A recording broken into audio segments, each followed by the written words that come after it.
Hey y'all. Well, this is the first video in what is hopefully an introduction to a product I will be dropping.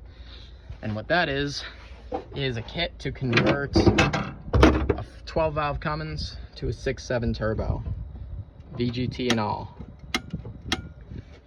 And so this will kind of just be the journey of how it gets done. So I'll kind of show you how far we're at right now.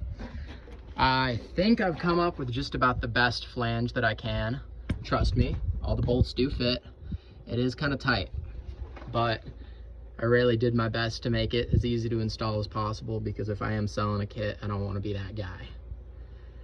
But I think that will be probably the best I can do. I can't really shorten it up much more because I start running the, I haven't put that bolt in yet, but I know it'll fit.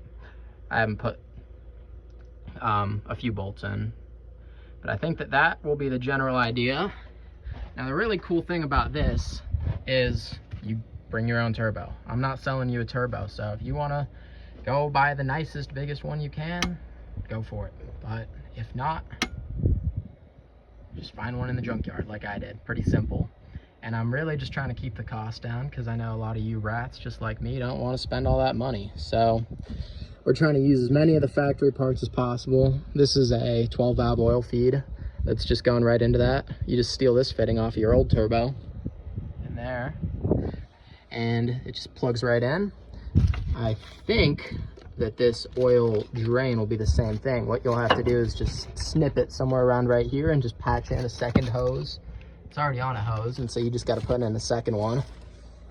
And then really the majority of the kit will just be a new plate, a new arm, and then a wastegate mechanism with some solenoids. And what that's going to do is when your turbo's building some boost, it's going to open up your VGT veins and let it breathe, so you can build that boost. I think I've heard people make about 65 pounds of boost on these. I don't know how safe that is, but we'll see.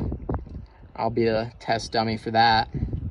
And then the other thing is it's going to be plumbed into vacuum too, so you're going to have to set it at like neutral, because the wastegate will have like 0 spring back at neutral, and that's going to be straight at 0. You'll have to mark that on your turbo, but it won't be very hard.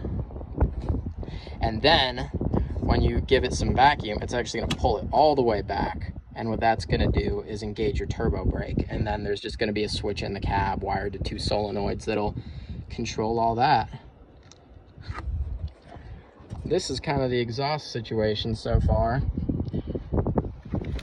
That AC thing, I don't even know what you call it, is on a strap, and so you can actually just drop that down a little bit, and that'll kind of build some more clearance through there. I should be able to get a solid 1.5 inches of clearance on that.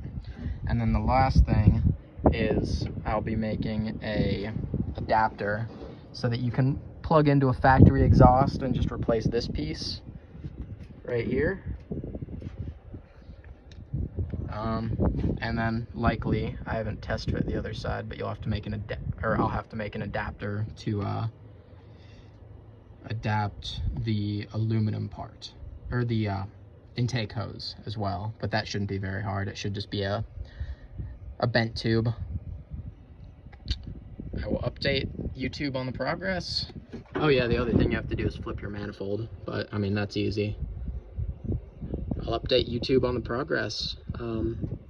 Wish me luck and hope I succeed, because I'd like to be able to sell this kit. I don't know what it would come in at yet, but I can't imagine more than like 500 bucks. Plus, you know, I mean, I paid $250 for the turbo, so getting VGT for $600-800 bucks, it's not a bad deal.